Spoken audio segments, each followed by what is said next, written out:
Shalom à tous. On continue le shiur sur Purim. On est arrivé à l'historique par rapport à l'époque de Yirmiyahu. Yirmiyahu, on a dit que c'est l'époque vers la fin de la destruction du premier temple. Maintenant, il faut savoir, 120 ans environ avant la destruction du premier temple, on a dit qu'est-ce qui s'est passé? Quel événement qui s'est passé? L'exil des 10 tribus.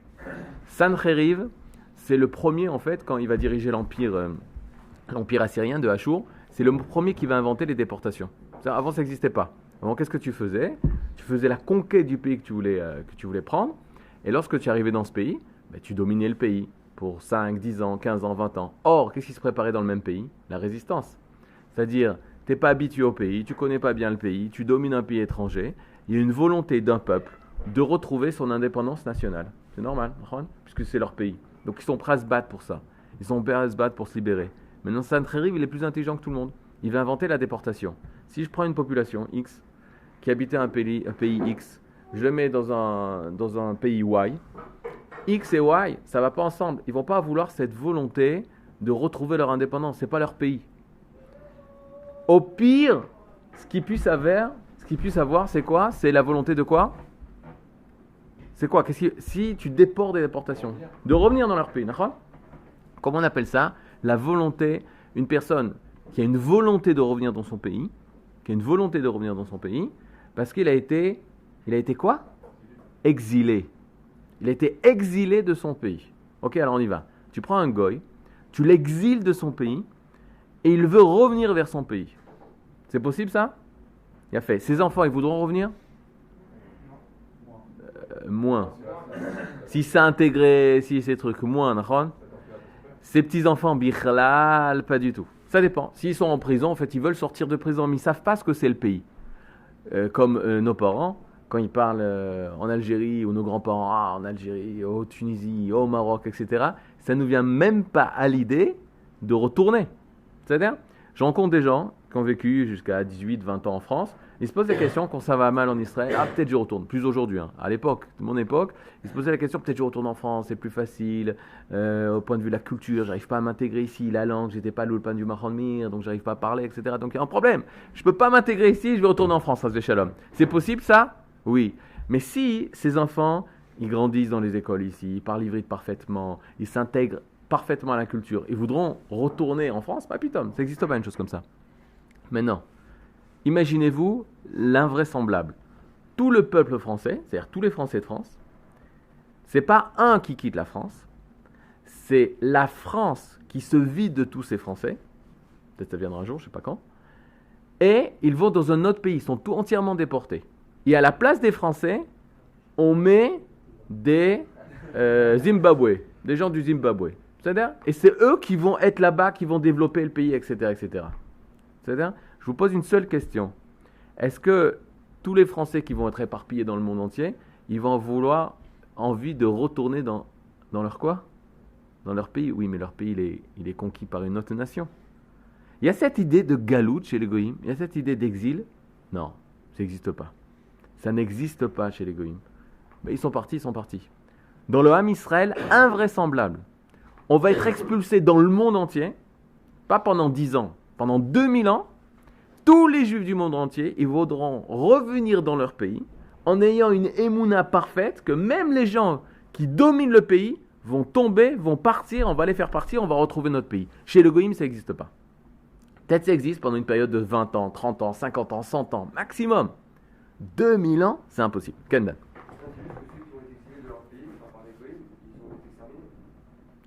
Mais, Nahon, on a survécu. C'est-à-dire, malgré tous les pogroms, etc., on a survécu. Mais une personne, quand ton pays n'existe plus, il n'y a plus de pays. C'est comme Khazak, c'est tout. Parce que chez les Goïms, ils n'ont pas été tous exterminés, tous tués. Là où ils sont arrivés, ils sont trucs. C'est ce qu'il a fait Sancheriv. Sancheriv, il a eu sa intelligence, il a compris que le Goï n'est pas rattaché à sa terre. Si tu arrives à l'éparpiller dans le monde entier, et prendre toute une population, la faire partir, elle ne reviendra pas. Et c'est toi qui domines le pays dans lequel tu te trouves. Il avait compris ça. Maintenant, nous, est-ce qu'on sait ça? Nous, on le sait ça aujourd'hui. Vous le savez ça aujourd'hui.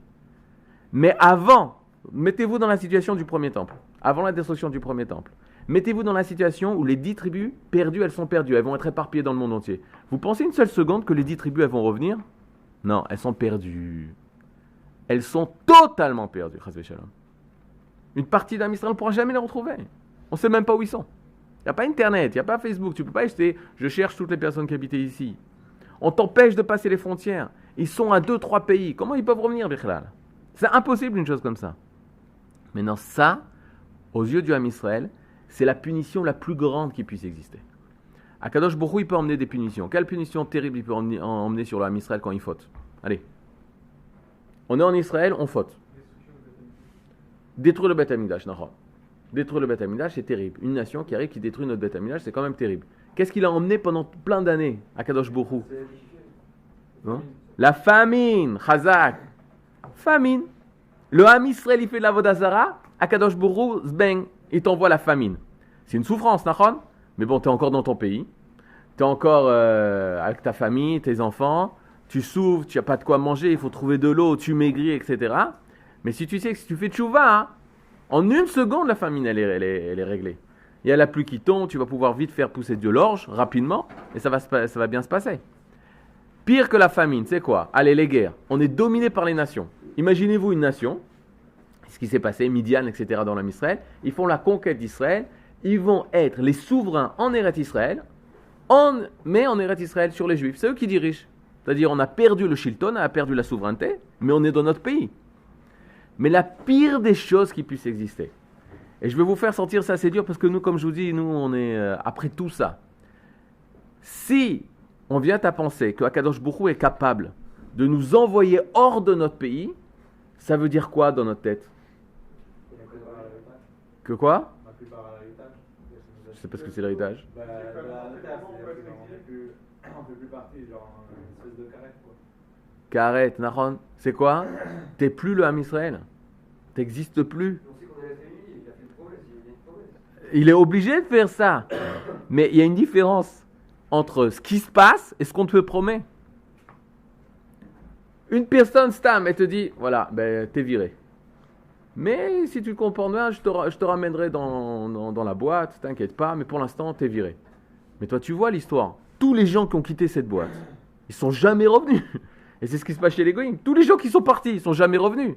Il faut avoir une émouna énorme, comme Yirmiyahu, pour être sûr qu'on va revenir. C'est une promesse divine. Mais à l'époque, Adoni, si on n'était que des tzadikim, en baya. Mais on n'était pas que des tzadikim. Qui pensait que Yirmiyahu, ce qu'il disait, c'était vrai? Je t'explique, Yirmiyahu, il est en train de se balader dans l'Am Israël, il dit, il faut se rendre à Nebuchadnezzar. C'est lui qui va conquérir Israël. On ne veut pas l'entendre, ça nous fait du mal. Ça nous fait du mal, on ne veut pas ça. On va perdre les guerres. Une personne se lève et notre société est corrompue. On n'aime pas ça. Personne ne se lève à la tfila. Personne, tu montes, tu voles. Notre société doit être détruite. Tu vas entendre un truc comme ça? Pas du tout, t'aimes pas. Et t'as des rabbins, au nom de la Torah, c'est des Nevi et Sheker, c'est des prophètes de mensonges. Et tu dis non, tout va très bien, t'inquiète pas. Tout va aller. Nebuchadnezzar il va tomber. Netzar, il citait des phrases de la Torah. Netzar Israël lo yeshaker. On est un peuple d'éternité. Qui tu préfères entendre? Ilan, qui tu préfères entendre? Pas ton téléphone. Qui tu préfères entendre? Eh ben c'est sûr, tu préfères entendre les gens qui te disent Netzar Israël lo yeshaker. L'éternité d'Israël ne mentira pas. On est là à jamais. On préfère ça, ça rassure. Am Israël Chai. Les gens ils dansaient dans les rues. Am Israël Chai, Am Israël Chai. Yirmiyahu il dit mais arrêtez, on va à la catastrophe. Il faut interdiction de faire la guerre contre Nabucodonosor. Il faut se soumettre à Nabucodonosor. Tu veux pas ça? Parce que de quoi tu as peur? Tu as peur de la fin du Ham Israël, Chas v'Shalom. Parce que si Nebuchadnezzar vient, on se rappelle l'histoire des 10 tribus, qu'elles sont perdues, ça va être notre fin aussi. Maintenant, ce même prophète qui te dit qu'il faut se soumettre à Nebuchadnezzar, il te dit on reviendra. Ça, je suis d'accord. Il te le dit. Mais ils ne sont pas du tout avec lui. Ils sont loin de lui. Ils ne veulent pas l'écouter. Ken. Voilà. C'est avant. Alors pourquoi C'est pas en rapport avec Purim, c'est dit. Non, c'est pas en rapport avec Purim, mais pourquoi il y a pas eu un élan de choses comme avec Yonah Dans le Ham Israël? Ouais. Parce que c'est ça qu'Yonah il avait compris. Yonah il avait compris que chez les Goïms, tu leur fais ouh, ils font tchouva. Écoute, tu fais ouh, ils font tchouva. Ils font tchouva. Ils ont fait tchouva tchik-tchak à Ninive. Pourquoi? Parce que les marins, comment Kadosh Baruch Hu il a fait? Les marins qui ont jeté Yona, ils arrivent au port, à Ninive. C'est extraordinaire ça, je trouve. Les marins qui étaient avec Yona, où il y a eu la tempête, ils ont failli mourir, etc., ils ont jeté Yona. Ils ont vu que Yona, il a été avalé par une baleine. Et au moment, la tempête, elle s'est arrêtée. Ils arrivent à Ninive.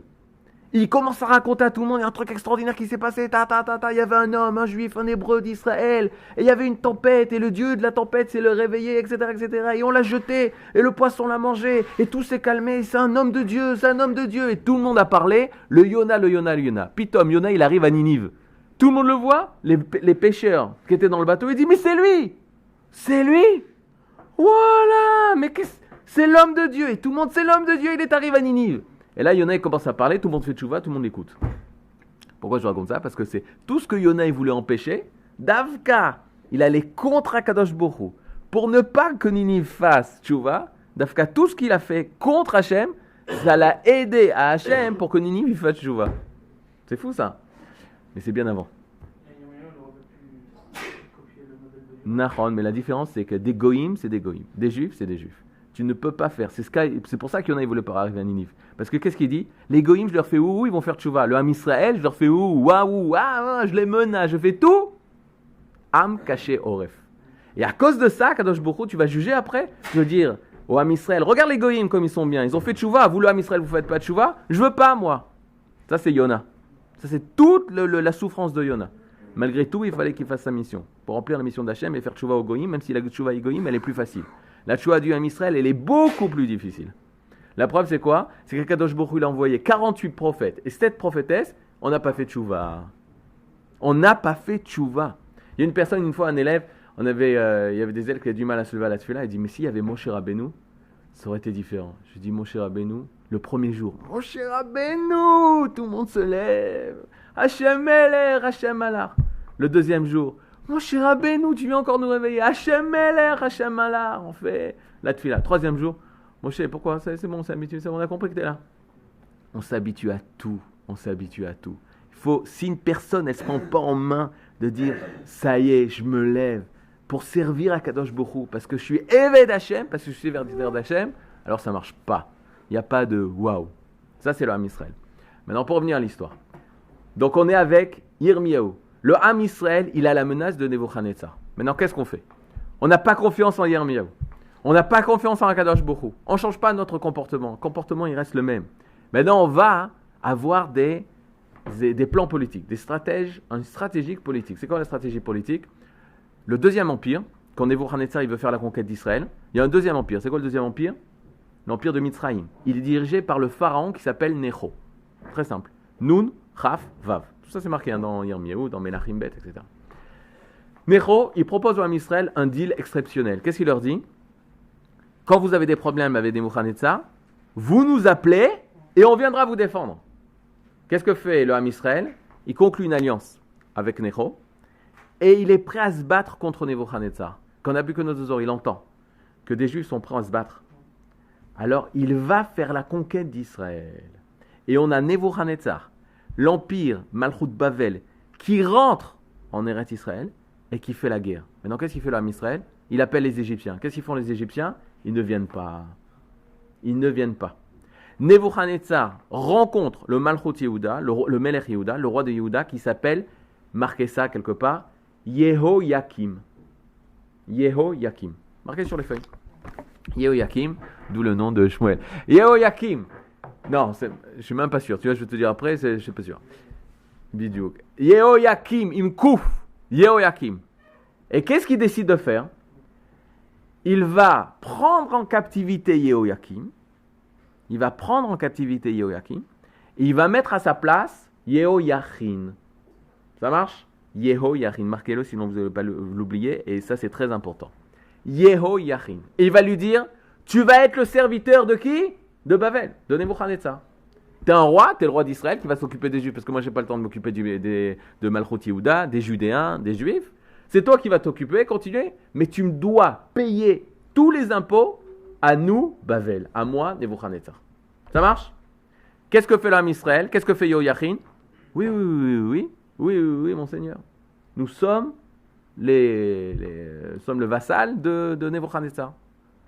Nebuchadnezzar, qu'est-ce qu'il fait? Il repart à Bavel. Et quand il repart à Bavel, Yirmiyahu, il continue à dire qu'il faut se rendre aux mains de Nebuchadnezzar parce que dans le peuple, il y a une volonté de se rebeller contre Babel. On ne va pas leur payer leurs impôts. On ne va pas donner l'argent là-bas. Et qu'est-ce que décide de faire Yehoiachin? De se rebeller contre Nebuchadnezzar parce que les Égyptiens, ils leur ont dit, si vous avez un problème, allez-nous, comptez sur nous, smoch alay, compte sur nous. Quand Nebuchadnezzar il entend qu'on se rebelle en Judée, dans la royauté d'Yehuda, il décide de faire la deuxième fois la conquête d'Israël. Il n'a pas tué le Beth Amikdash. Deuxième fois, il rentre en Eretz Israël. Et là, il prend le roi Yehoiachin et tous les princes et les ministres de la royauté et il les emmène enchaînés à Bavel, dans sa ville, à Bavel. Maintenant, qui part avec lui? Regardez tout de suite au Makor. Attendez. C'est tout le temps qu'on veut, on ne trouve pas. Regardez le Makor, Mispar.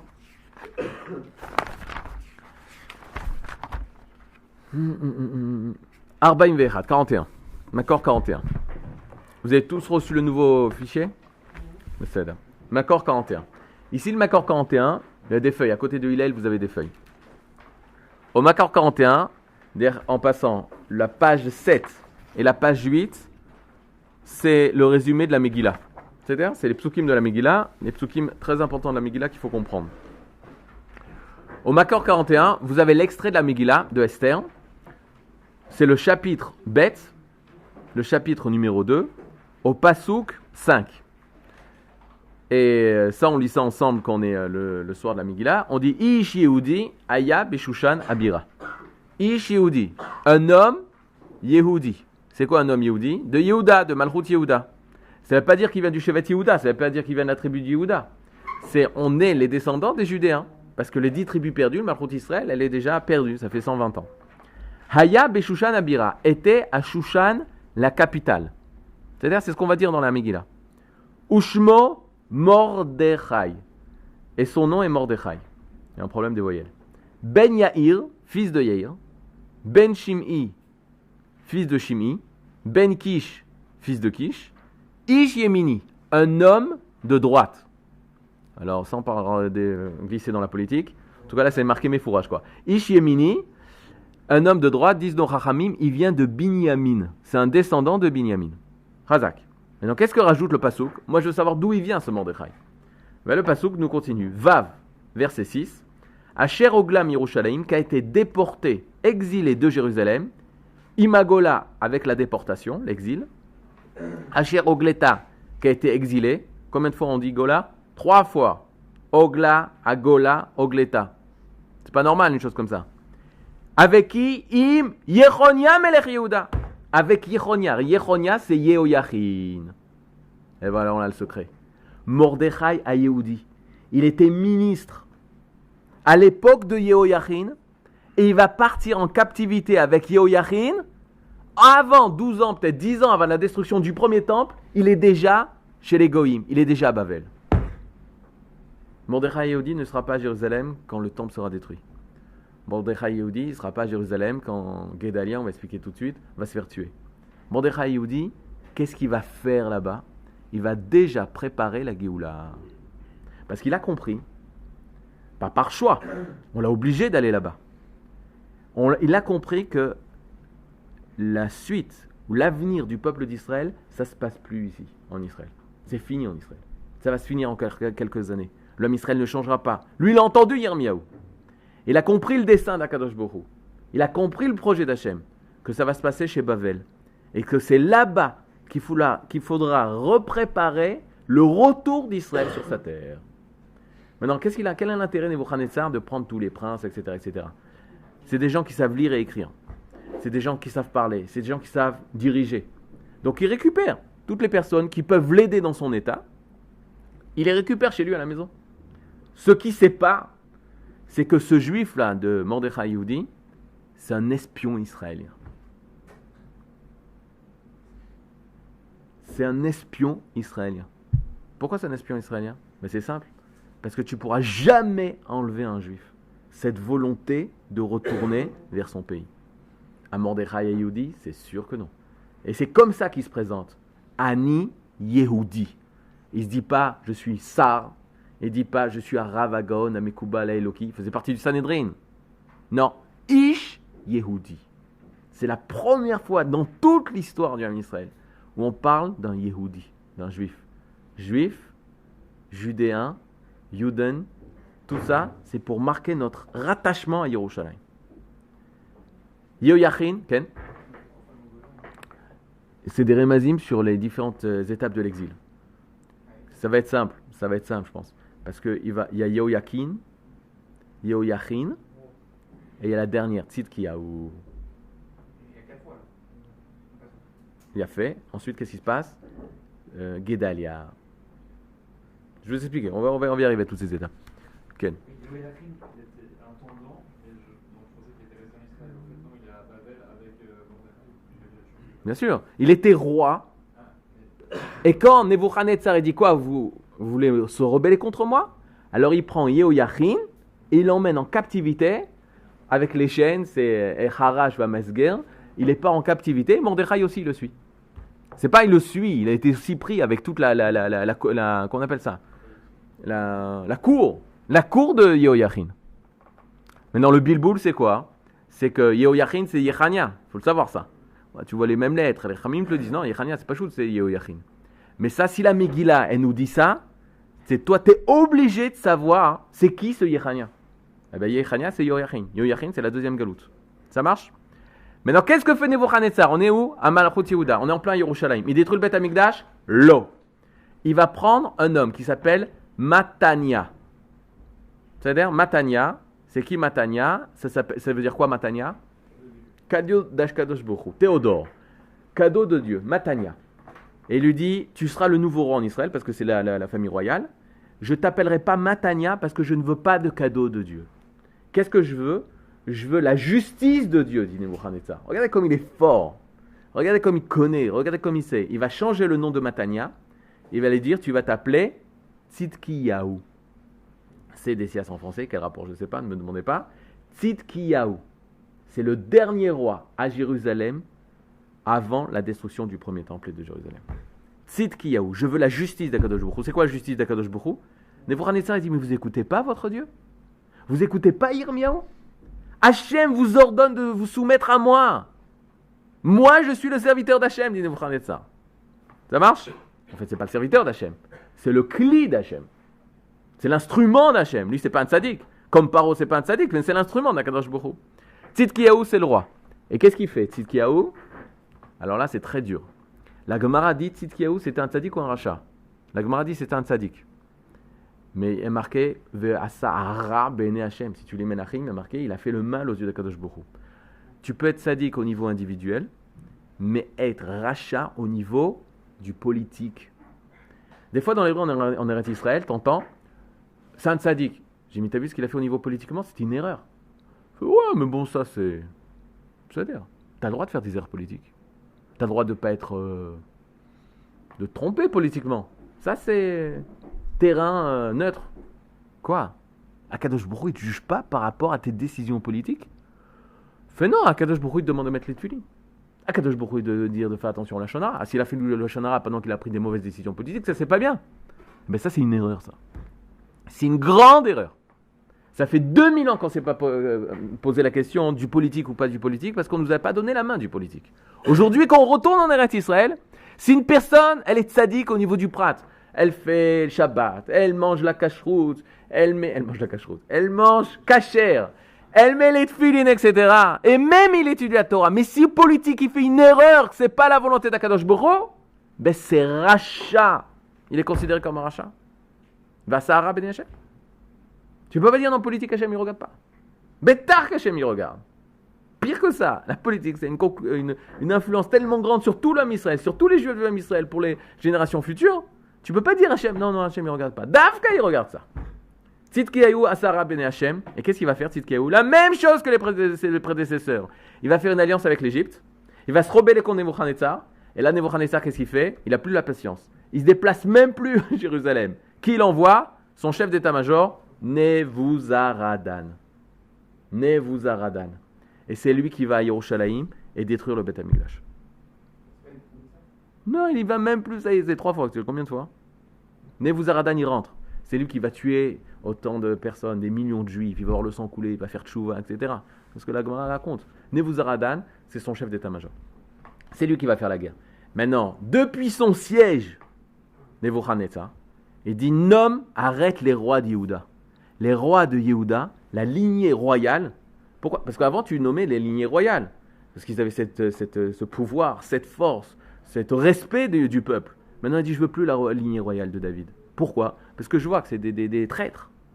Et il décide de prendre un empereur, de nommer pour la première fois un empereur. Cet empereur, Guédalia, fils de Achikam, une famille noble de Jérusalem, qui a maintes fois a sauvé Yirmiyahu des mains du peuple, qui voulait le tuer.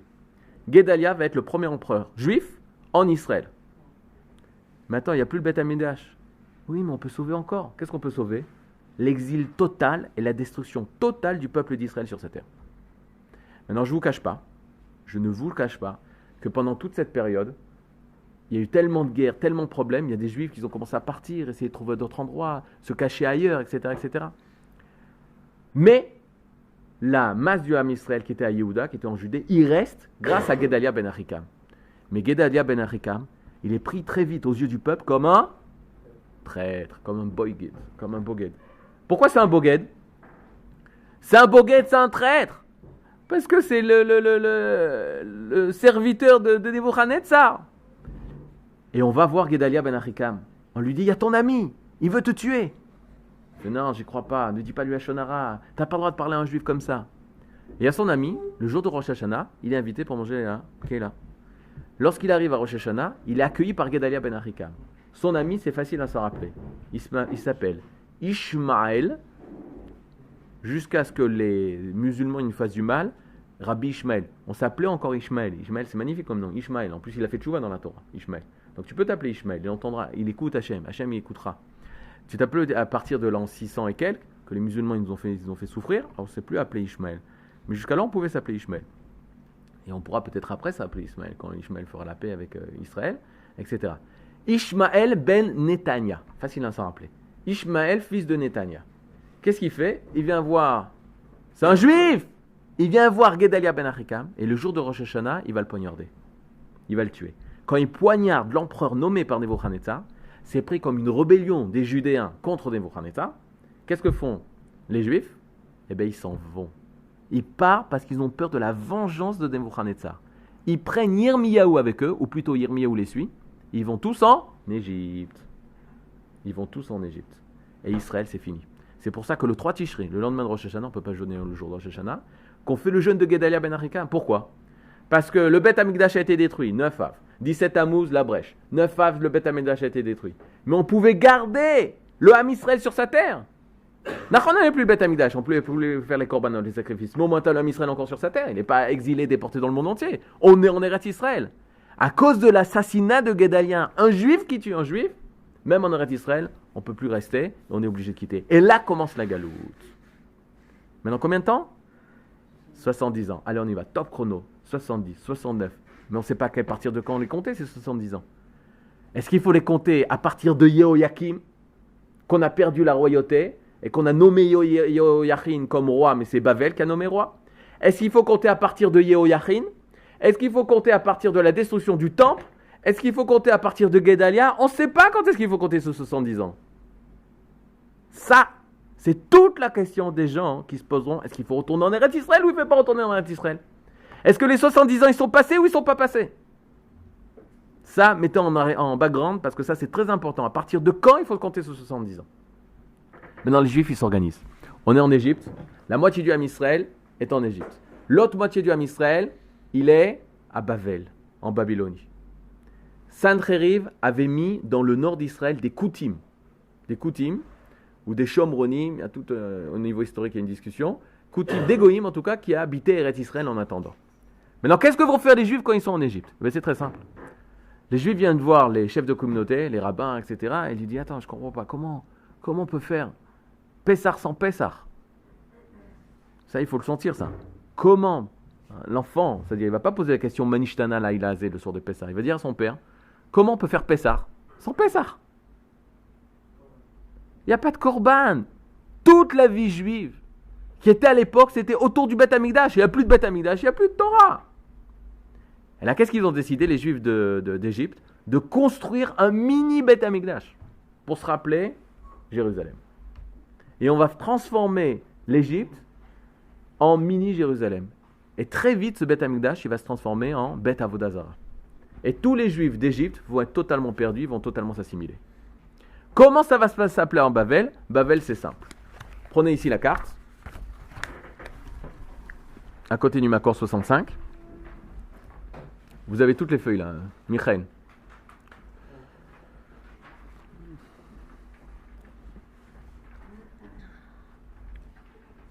Est-ce que vous voyez Yerushalayim? Vous voyez Yerushalayim? Il a fait. Vous allez vers l'est. Ah, d'abord, avant Yerushalayim, sur la gauche, vous voyez Ashdod? Vous voyez Ashdod ou pas? Ok. Yerushalayim à l'est. Vous montez au nord de Yerushalayim, c'est mal marqué, mais il y a Shomron. Vous voyez Shomron? Shomron, c'était la capitale de Malchut Israël. C'était la capitale de la royauté d'Israël. Ensuite, on revient à Yerushalayim, qui était la capitale de Malchut Yehuda. On passe en Jordanie d'aujourd'hui. Rabat Bnei Ammon, vous l'avez? Ensuite, ici, tu as l'Irak d'aujourd'hui, tu as Bavel. Maintenant, tu traverses le grand désert de l'Irak. À l'est, tu marches. Tu as 10 chameaux avec toi, avec de l'eau. Tu traverses, tu traverses, tu traverses. Tu vois le nom, tu vois le Lamed de Bavel. Tu vois le deuxième bête de Bavel. Tu vois le premier bête de Bavel. Et tu arrives à Tel Aviv. Tu arrives à la ville de Tel Aviv. Là-bas, Yecheskel va être à Tel Aviv. Tel Aviv, c'est une ville babylonienne. On le cite dans l'Haftara, où il y a la Gola, il y a une partie des exilés d'Israël. Ils vont arriver dans la ville de Tel Aviv. Et Yecheskel, selon certains historiens, c'est là-bas où il va faire la première Beth Knesset. C'est quoi Tel Aviv? C'est là où la première Beth Knesset elle a été créée. C'est quoi une Beth Knesset? C'est un endroit de kinous où les Juifs se rassemblent et ils prient vers Yerushalayim. Vers Yerushalayim. Ils ne transforment pas l'endroit dans lequel ils se trouvent en petite Jérusalem. Et là, ils s'installent dans un endroit en espérant retourner à Yerushalayim. Alors ces personnes, on a une garantie qu'ils retourneront un jour à Yerushalayim, Bezrat Hashem. Et malheureusement, dans l'histoire triste du Ham Israël, à chaque fois où un exil, le juif ou une communauté, a commencé à s'appeler la petite Jérusalem, elle a subi un pogrom énorme et ils ont dû quitter la ville. Barcelone, on l'appelait avant l'Inquisition la petite Jérusalem. Vilna, avant la Shoah, on l'appelait la petite Jérusalem. Berlin, avant la Shoah, on l'appelait la petite Jérusalem. Et une fois, on avait invité des élèves à Har Homa. Et à la fin du Shabbat à Har Homa, vous n'avez pas eu encore ce mérite, mais à la fin du Shabbat à Har Homa, j'ai demandé à un élève, je lui ai dit alors comment c'était le Shabbat? C'était au début de l'année. Et l'élève, il me dit c'était extraordinaire, ça m'a rappelé Sarcelles. Je dis quoi? Alors, si tu voulais me faire mal, tu ne pouvais pas trouver une phrase aussi dure que ce que tu viens de me dire. Sarcelles! Il me fait mais Rav, rassurez-vous, c'est un compliment. Je dis comment c'est un compliment? Il fait parce que Sarcelles, on l'appelle la petite Jérusalem. Je dis Adkan, ne dis rien. Tais-toi. Tais-toi. Et là, si un juif pense que l'endroit qu'il est, c'est la petite Jérusalem, et pas c'est l'endroit qui t'aidera à monter à Yerushalayim, alors danger. Danger. Il faut fuir de cet endroit. Yecheskel, il a l'espoir de retourner. Dans 70 ans, on rentrera. Et les 70 ans sont arrivés. Et pour savoir ce qui s'est passé au bout des 70 ans, il faudra venir demain matin, Bazman, Kol Tov.